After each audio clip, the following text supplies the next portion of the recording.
চলে এলাম বন্ধুরা আবারও একটা নতুন ভিডিওর সঙ্গে। সবাই কেমন আছো? আশা করছি সবাই খুব ভালো আছো, সুস্থ আছো। সকাল সকাল আমি এখানে তাল ছড়তে বসে গেছি, কারণ আজকে হচ্ছে যে পিঠে দিয়ে মা মনসার পুজো হবে। সেই জন্য এখন সকাল 7:30 বাজে, এখন থেকে কিন্তু আমার ব্লগটা শুরু করছি। তাহলে চলো কিভাবে কলা পাতায় মুড়ে পোড়া পিঠে দিয়ে মা মনসার পুজো দিই সেই ভিডিওটাই তোমাদের সঙ্গে শেয়ার করবো। স্কিপ না করে দেখতে থাকো। আশা করছি আজকের ভিডিওটাও তোমাদের ভালো লাগবে। আর এখানে দেখো চাল ভিজিয়ে জল ঝরিয়ে রেখে দিয়েছি। আর চালটা ছড়ে নেওয়ার পরে তারপরে আবার চাল গুঁড়াবো। এখনো কলা পাতা কাটবো, নারকল ছাড়াতে হবে, নারকল কুটতে হবে, পুজোর জোগাড় করতে হবে। এখনো অনেক কাজ বাকি। তাহলে চলো ভিডিওটা স্কিপ না করে দেখতে থাকো।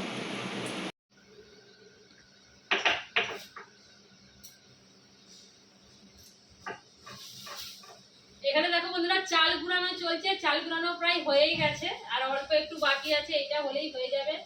আর এক সিল বাকি আছে চাল গুঁড়াতে।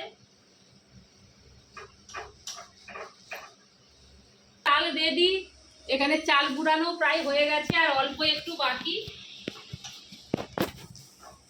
আর বড় মেয়েটাকে বললাম, টিউশনি করতে গিয়েছিল, বললাম স্নানটা করে নে, ও তবু হাতাবাতি পুজোর একটু জোগাড়টা করে দিতে পারবে, সেই জন্য সে স্নান করতে গেছে। আর তখন চালটা গুঁড়ানো হয়ে গেলে আর গুঁড়িটা মাখিয়ে নেবো তালের সঙ্গে, তারপরে কলা পাতা কাটবো।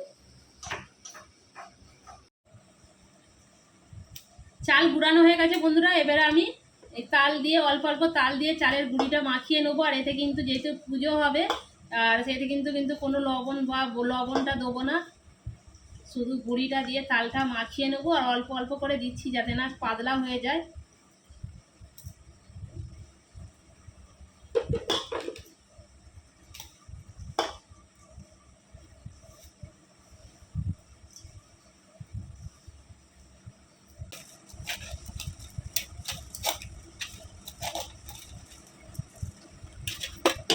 চলো বন্ধুরা, তাল দিয়ে আমার ডোটা পুরো মাখিয়ে নিয়েছি।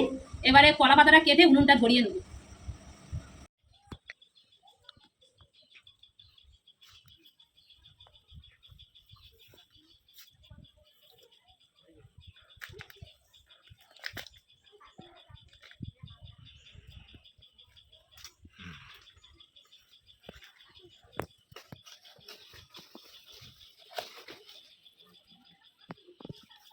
চলো বন্ধুরা, এই পাতাগুলোই হয়ে যাবে। পাতাগুলো আমি ধুয়ে নেবো। এখানে এরকম কলা পাতাগুলোকে এই কলা পাতাগুলোকে এরকম ছোটো ছোটো সাইজ করে কেটে নিয়েছি। এবারে একটু করে যে তালের সঙ্গে যে গুঁড়িটা মাখিয়ে রেখে দিয়েছিলাম, অল্প একটু ছোটো ছোটো করে নিয়ে নেবো। নিয়ে একটু হাতের সাহায্যে একটু গোল করে নেবো, দিয়ে এরকম দেবো কলা পাতাতে। দিয়ে কলা পাতাতে দিয়ে এইরকম করে যে চ্যাপটা করে নেবো, আর এই একটা করে চাটুতে দিয়ে দেবো। আবার এখানে একটা নিয়ে নিচ্ছি, ছোটো ছোটো করে এরকম নেবো, দিয়ে একটু গোল করে নিলাম, দিয়ে এরকম কলা পাতাতে এরকম করে হাতের সাহায্যে একটু পাতলা করে নেবো চাপ দিয়ে। দিয়ে কলা পাতাটা যখন দু সাইড উল্টি পাল্টি যখন একটু পুড়ে যাবে, তখন পিঠেটা আমার রেডি হয়ে যাবে।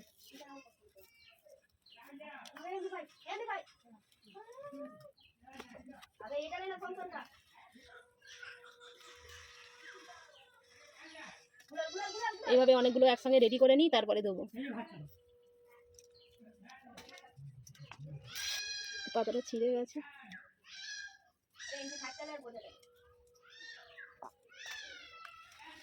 দাঁড়া উনুনটা ধরায়, তারপরে দেখাবো।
এইভাবেই কলা পাতায় মোড়া পোড়া পিঠেগুলো আমি বাদ বাকিগুলো সব রেডি করে নেব।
ঠাকুর মশাই পুজো করে চলে গেছে বন্ধুরা, আর এখন নারকেল কোড়া হচ্ছে। নারকেল কোড়া দিয়ে কিন্তু পোড়া পিঠে খেতে কিন্তু ভীষণ ভালো লাগে, কিন্তু কি করব, ঠাকুর মশাই চলে এসেছে, নারকেল কোড়াটার সময় নেই।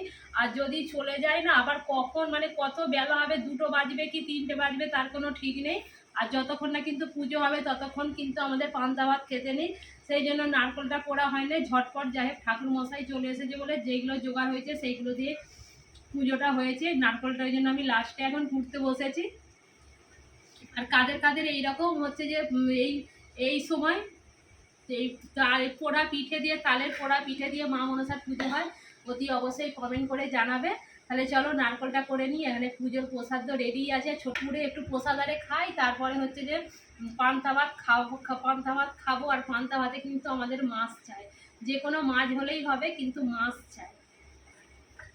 চলো পান্তা ভাতের আবার কি জোগাড় করবো সবটাই তোমার সাথে শেয়ার করবো, যতক্ষণ নারকেলটা কুড়ে নিই।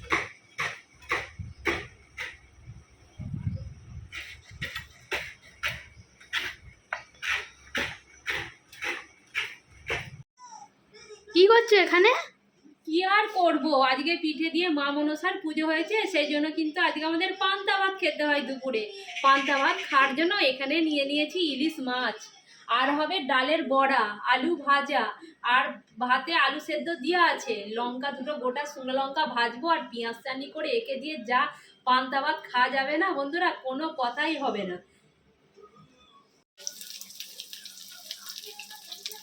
ইলিশ মাছগুলো আমার ভাজা হয়ে গেছে। আর দেখো বন্ধুরা, একটুখানি তেল দিয়েছিলাম, এই 4 টাকা মাছ থেকে দেখো কতটা তেল বেরিয়েছে। মাছটার অল্প একটু তেল দিয়েছিলাম। ইলিশ মাছের তেল দিয়েই তো ভাত খাওয়া হয়ে যাবে, কিন্তু দোষের মধ্যে আছে পান্তা ভাত, সেই জন্য ইলিশ মাছের তেল দিয়ে কিন্তু তেলেতেই বড়াটা ভেজে নেব।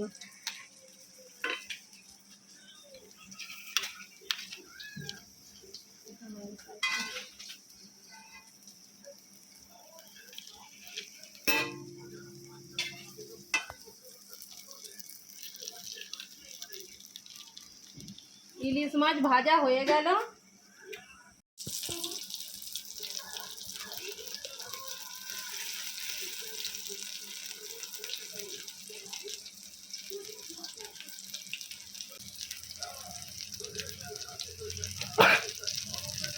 এখানে পান্তা ভাত খাওয়ার জন্য মাছ ভাজা, বড়া ভাজা, আলু ভাজা।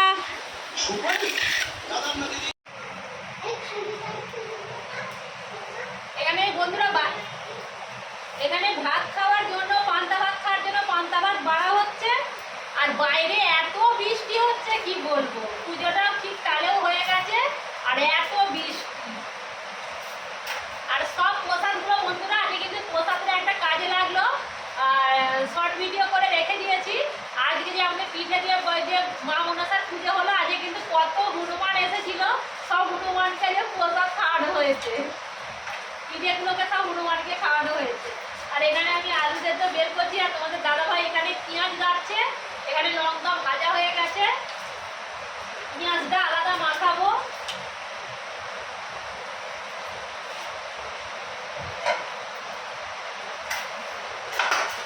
আলুগুলো আলাদা, পেঁয়াজটা আলাদা, পেঁয়াজ চাটনি হবে, আলুগুলো আলাদা মাখাবো।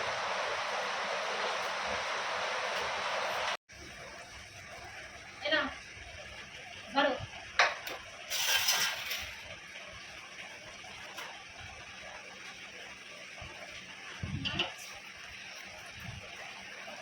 আমার সোনার মাছ ভাজা, বড়া ভাজা, আলু সেদ্ধ।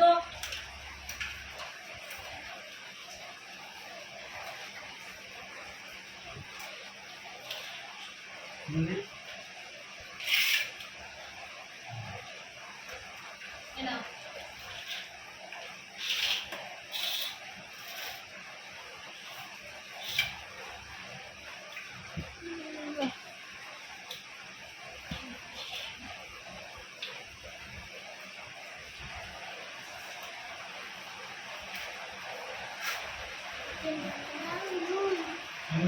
চলো খেয়ে নাও, আজকে পান্তা ভাত খাও। পুজোর ভাত দাও, নুনটা দাও, নুনের ডিবেটা দাও। দিয়ে দিয়েছ।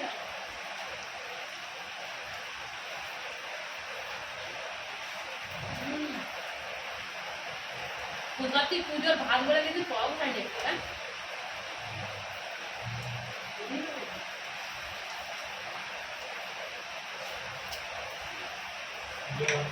আরে পুজোর ভাত খেতে কিরকম লাগবে? ভালোই লাগে। তার সঙ্গে আবার এত কিছু চাট রয়েছে। এরকম যদি বন্ধুরা প্রত্যেক দিনই পান্তা ভাত পাওয়া যায় না, আর গরম ভাতের দরকার পড়বে না। ঠাকুরের একটা বড় আছে, ঠাকুরের একটা ইয়ে আছে, তার সঙ্গে ইলিশ মাছ ভাজা পান্তা ভাতের সঙ্গে।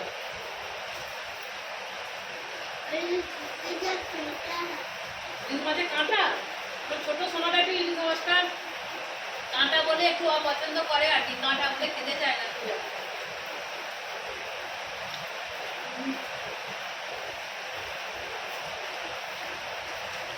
ভালো লাগছে তো না?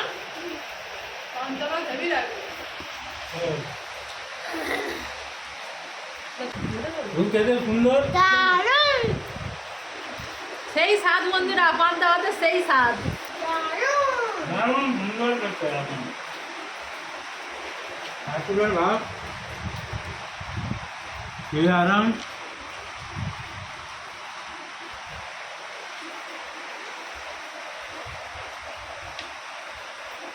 ঠাকুরের ভাত দেখো খাচ্ছি।